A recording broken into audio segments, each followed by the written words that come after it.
गुरु विश्वामित्र जी ने जैसे ही सुना कि हरिश्चंद्र की प्रशंसा हो रही है, जवाब दिया है, क्या वास्तव में हरिश्चंद्र इतने बड़े दानवीर हैं? गुरु वशिष्ठ ने कहा कि हरिश्चंद्र मर सकता है लेकिन अपना कदम पीछे नहीं हटा सकता, इतना बड़ा दानवीर है। विश्वामित्र कहने लगे, अगर यही बात सच है तो हम हरिश्चंद्र की परीक्षा लेंगे।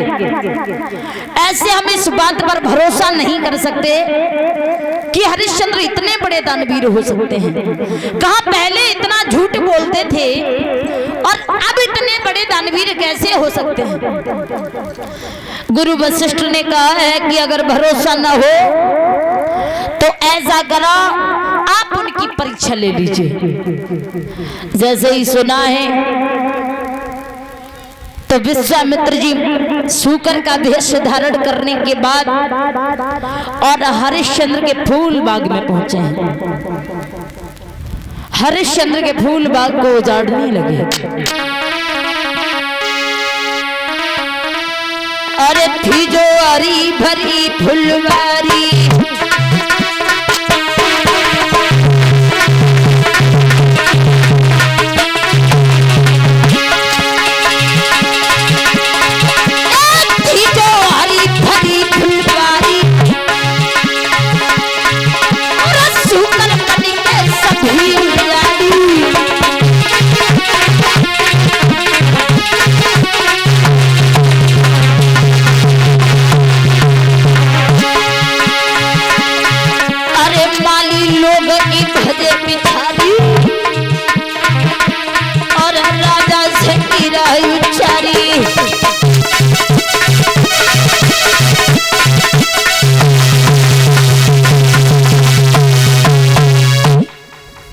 जाकर के माली ने महाराज हरिश्चंद्र को बताया, महाराज हमारे फूल बाग में एक सूकर आ गया है, जिस सूकर ने हमारे सारे फूल बाग को उजाड़ दिया, आप हमारे साथ चलो और उस सूकर को मरवा दीजिए।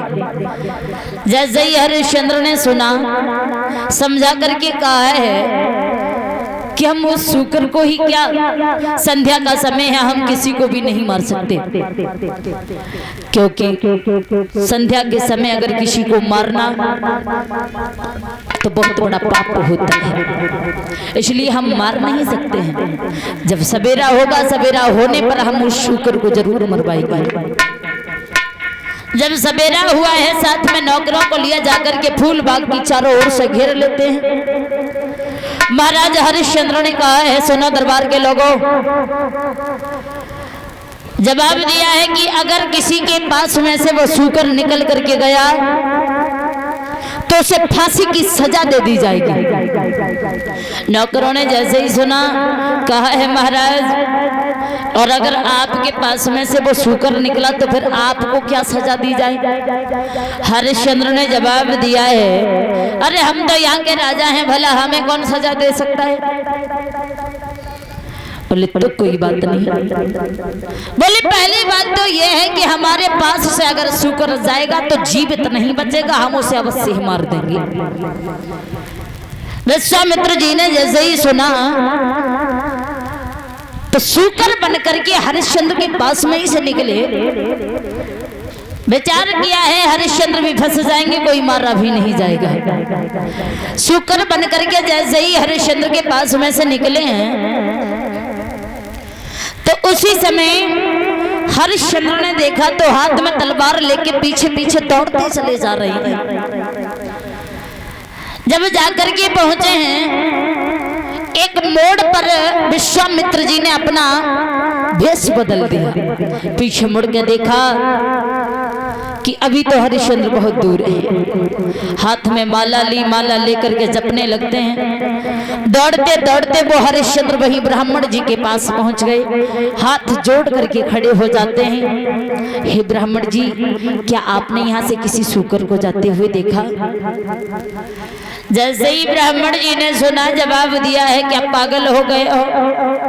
अरे दिखने में इतने वीर बहादुर लगते हो, लेकिन सूकर का शिकार कर रहे हो, ये आपको शोभा नहीं देता है। क्या नाम है तुम्हारा? हरिश्चंद्र कहने लगे हैं ब्राह्मण जी, प्रजा के लोग हमें हरिश्चंद्र कहते हैं। ब्राह्मण जी ने जैसे ही ये नाम सुना जवाब दिया, क्या आप ही हरिश्चंद्र हो? बोले हाँ, बहुत बड़ा नाम सुना है हमने आपका, बहुत प्रशंसा सुनी है हमने आपकी कि आपके द्वार पर जो भी आता है खाली हाथ नहीं जाता, क्या ये सच है?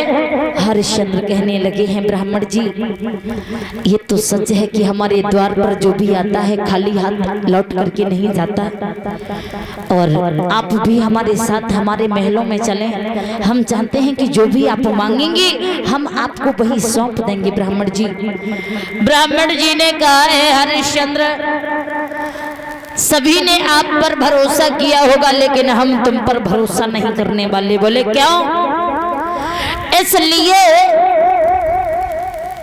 क्योंकि जितने भी दानवीर हैं नाम तो बड़ा सुना है लेकिन उनका बड़ा काम नहीं सुना है, नाम बड़े दर्शन छोटे, इसलिए हम भरोसा नहीं करते हैं किसी का। जो हम मांगेंगे आप हमें वही देंगे। बिना सोचे विचारे हरिश्चंद्र ने दरवाजा भर लिया, गुरु की सौगंध खाई है। उसी समय जब गुरु की सौगंध खाई, अब तो गुरु विश्वामित्र जी ने जवाब दिया है हरिश्चंद्र, अब हम आपके महलों में नहीं जा सकते हैं, जो भी आपको देना है वो हमें आप यही दें। और हरिश्चंद्र ने जैसे ये सुना तो समझा करके कहा है, हे ब्राह्मण जी, हमारे पास यहाँ कुंजी और लगाम के सिवा कुछ भी नहीं है। ब्राह्मण ने जवाब दिया कि अगर आपके पास कुंजी और लगाम है तो हमें कुंजी और लगाम ही दे दो। ये भी कोई सोच विचार करने की बात है क्या? तो हरिश्चंद्र ने बिना ही सोचे विचारे ब्राह्मण जी के हाथ में कुंजी और लगाम सौंप दी। जब कुंजी और लगाम ब्राह्मण जी के हाथ में सौंप दी है, कहा है हे ब्राह्मण जी, अब तो भरोसा हो गया, अब आप हमारे साथ दरबार में चलें। जवाब दिया है ब्राह्मण जी ने, चलो। महाराज जाकर के ब्राह्मण जी हरिश्चंद्र से पहले उनके सिंहासन पर बैठ जाते हैं, लेकिन हरिश्चंद्र फिर भी नहीं समझ पाए कि हमारे साथ ये क्या हो रहा है। नौकर को इशारा देकर के अपने पास बुलाया। जब नौकर आया है, नौकर से कहा है कि ऐसा करो कि ब्राह्मण जी के घर में बेटी का विवाह है और ब्राह्मण जी बहुत ही गरीब हैं, तो हम चाहते हैं कि तुम इन्हें इतना धन ला करके दो, इनकी सारी गरीबी दूर हो जाए, इनकी बेटी की भी शादी हो जाए। ब्राह्मण जी सिंहासन पर बैठे हुए देख रहे हैं, जैसे ही उस नौकर ने कुंजी मांगी है महाराज, हरिश्चंद्र के पैरों तले जमीन खिसक गई। बारे प्रभु, अरे तूने जो हमें दिया था वो तूने हमसे एक ही पल में छीन लिया। जैसे ही चेहरे पर उदासी ब्राह्मण जी ने देखी, जवाब दिया, क्यों हरिश्चंद्र, अरे क्या हुआ, तुम इतने उदास क्यों हो? अगर तुम्हें राज्य जाने का दुख हो रहा हो तो तुम हमें बताओ, हम तुम्हारा राज्य तुम्हें वापस कर देंगे। आपसे हम कुछ नहीं मांग रहे, 60 भार सोना है वो भी मत देना, कोई बात नहीं, हम किसी से नहीं कहेंगे, हम तो बड़े संतोषी महात्मा हैं, लेकिन आप एक बार हमसे कह दो कि हम आपको दान में कुछ नहीं देना चाहते। हरिश्चंद्र ने कहा है, हे ब्राह्मण जी, हमारा सब कुछ चला गया है, हमें इस बात का दुख नहीं है, दुख हमें इस बात का है कि आप वन वन में भ्रमण करने वाले, भगवान की भजन कीर्तन करने वाले, भगवान का चिंतन करने वाले, और आप भला इस राज्य को चलाना क्या जानो। इसलिए हमारी आपसे एक विनती है, सुनो।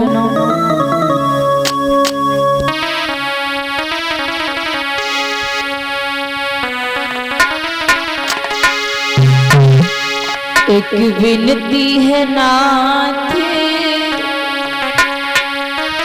हमारी,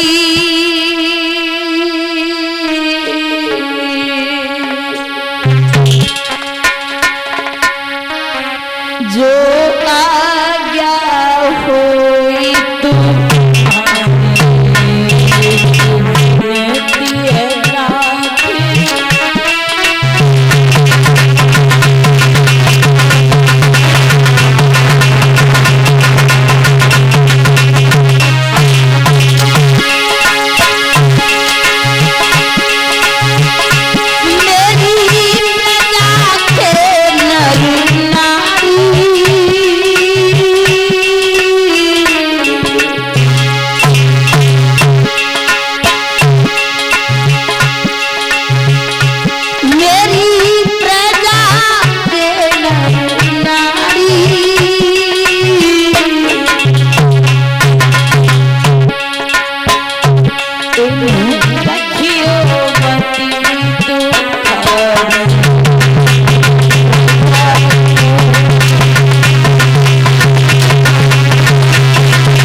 जवाब दिया है।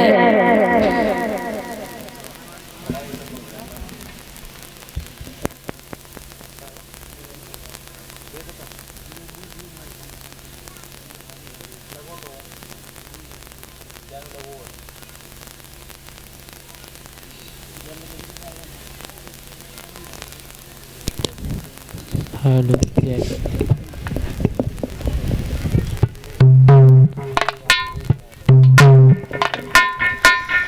इधर महाराज ब्राह्मण जी ने जैसे ये बात तो सुनी, जवाब दिया, क्या तुम पागल हो गए हो? अरे ये सारा राजपाट, ये नौकर चाकर, ये सब हमारे हैं, और प्रजा को हम चाहे दुखी रखें या सुखी रखें, इससे आपको कोई मतलब नहीं, प्रजा हमारी है। इधर जैसे ही विश्वामित्र जी ने कहा है कि ये प्रजा हमारी है, ये सारा राज्यपाट हमारा है, यहाँ तुम्हारा कुछ नहीं है हरिश्चंद्र, और हमारा 60 भार सोना जो है तुम पर, उसे आप चुकाओ, कहीं से भी चुकाओ, कुछ भी करो, चाहे तुम बिक जाओ, तुम्हारी पत्नी बिक जाए, तुम्हारे बच्चे बिक जाएं, इससे हमें कोई फर्क नहीं पड़ता, लेकिन तुम्हें 60 भार सोना देना होगा। अब तो हरिश्चंद्र बड़े ही चिंतित हो उठे, हाथ जोड़ करके कहा, हे ब्राह्मण जी, अगर आप हमें अपना ही नौकर बना करके अपने इन महलों में रखेंगे, जो भी आपका कर्ज है हम पर, हम आपका सारा कर्ज चुका देंगे। हे ब्राह्मण जी, आप हम पर दया करें। ब्राह्मण जी कहने लगे हैं, अगर आप यहाँ नौकर बन के भी रहे तो ये प्रजा के नर नारी हमारी बात को नहीं मानेंगे, इसलिए आप इसी समय यहाँ से इस राज्य को छोड़ के चले जाओ। उसी समय हरिश्चंद्र जाकर के अपनी पत्नी के पास पहुंचे। जैसे ही जाकर के महलों में पहुंचे, रानी तारा ने अपने पति की ओर देखा है। जाकर के पास में पहुंच गई, पूछने लगी, महाराज आज आप इतने दुखी क्यों हैं? क्या हमसे कोई पाप हो गया, कोई भूल हो गई, या साधु संत महात्मा हमारे द्वार से खाली हाथ लौट गए, या कोई भिखारी भूखा लौट गया? बताओ ना महाराज क्या बात है? क्योंकि आप जब जब इन महलों में आया करते थे, हंसते हुए चले जाते थे, लेकिन आज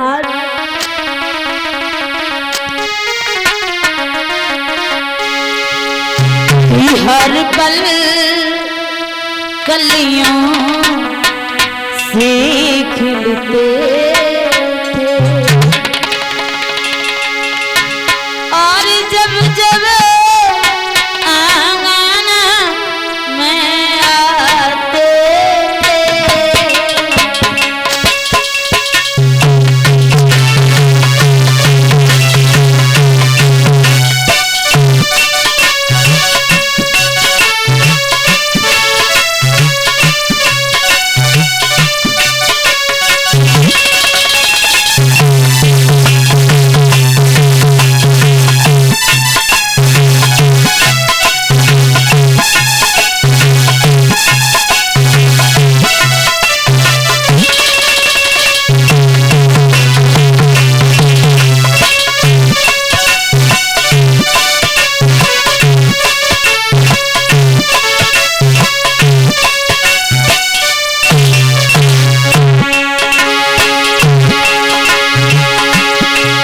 दिया है? बताओ ना महाराज।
हो गई महाराज।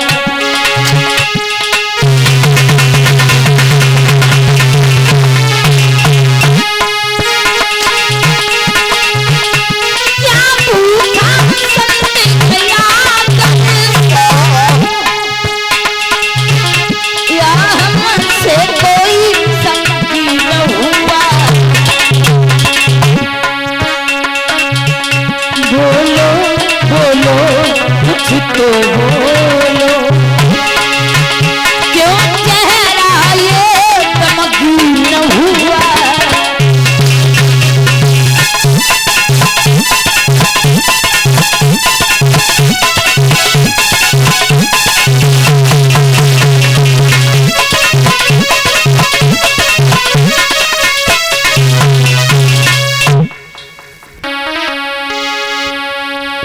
जब हरिश्चंद्र ने अपनी पत्नी तारा की बात को सुना है तो समझा करके कहा है, रानी क्या बताएं तुम्हें कि हमारा ये राजपाट, सारा धन धाम, हमारा सब कुछ चला गया रानी।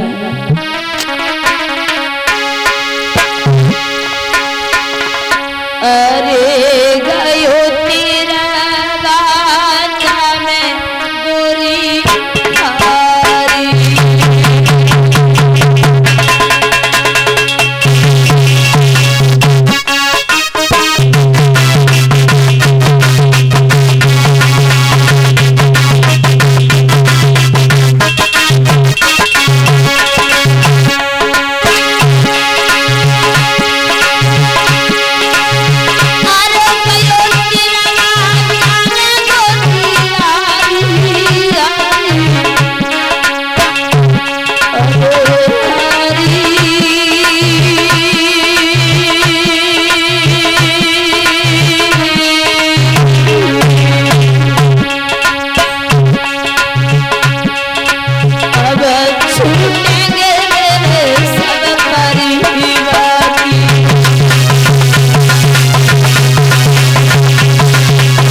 जैसे ही रानी तारा ने ये सुना है कि हमारा राजपाट सब कुछ चला गया, हरिश्चंद्र ने कहा है रानी हमारा राज्य चला गया, हमें इस बात का दुख नहीं है, दुख हमें इस बात का है रानी, सब कुछ चला जाने के बाद भी अभी हम कर्जदार हैं रानी, वो कर्जा हम कैसे चुकाएंगे।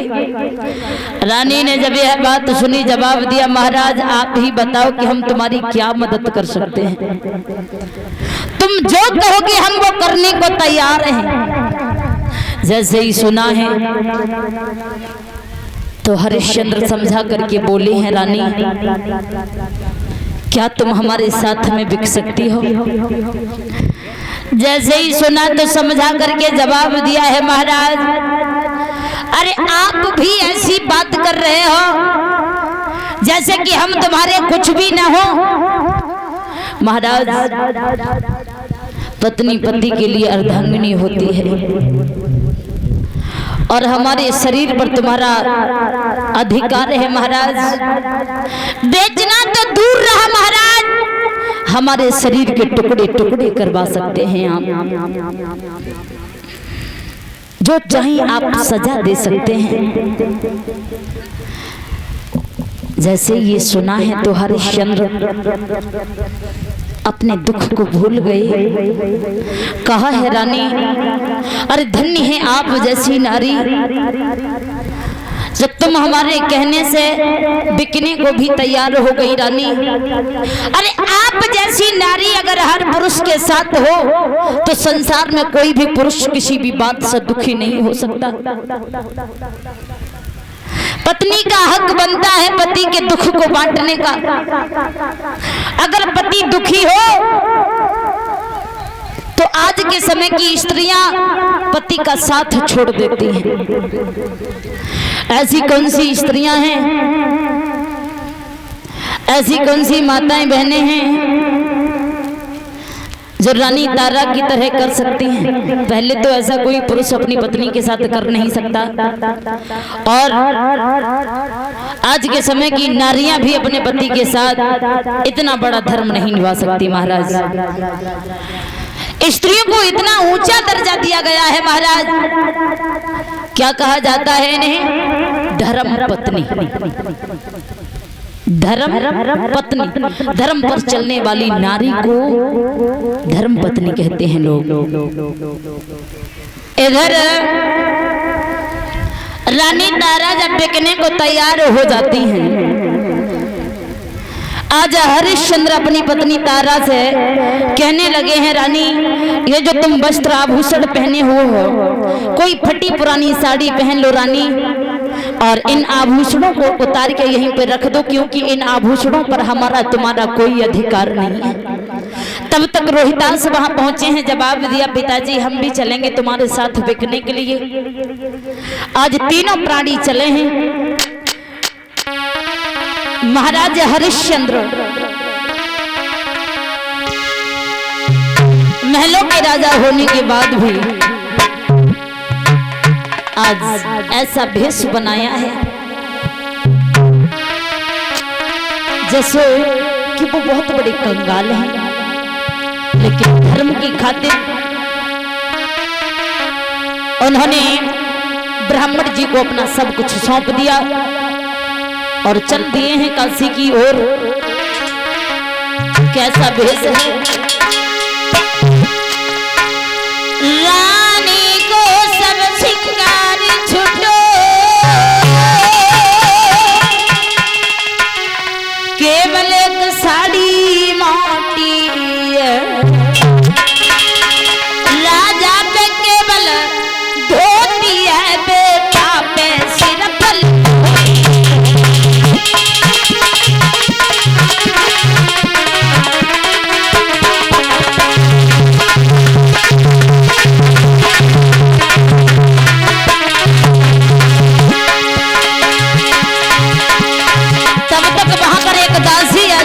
जैसे ही दासी ने देखा हाथ जोड़ करके सामने खड़ी हो गई, कहने लगी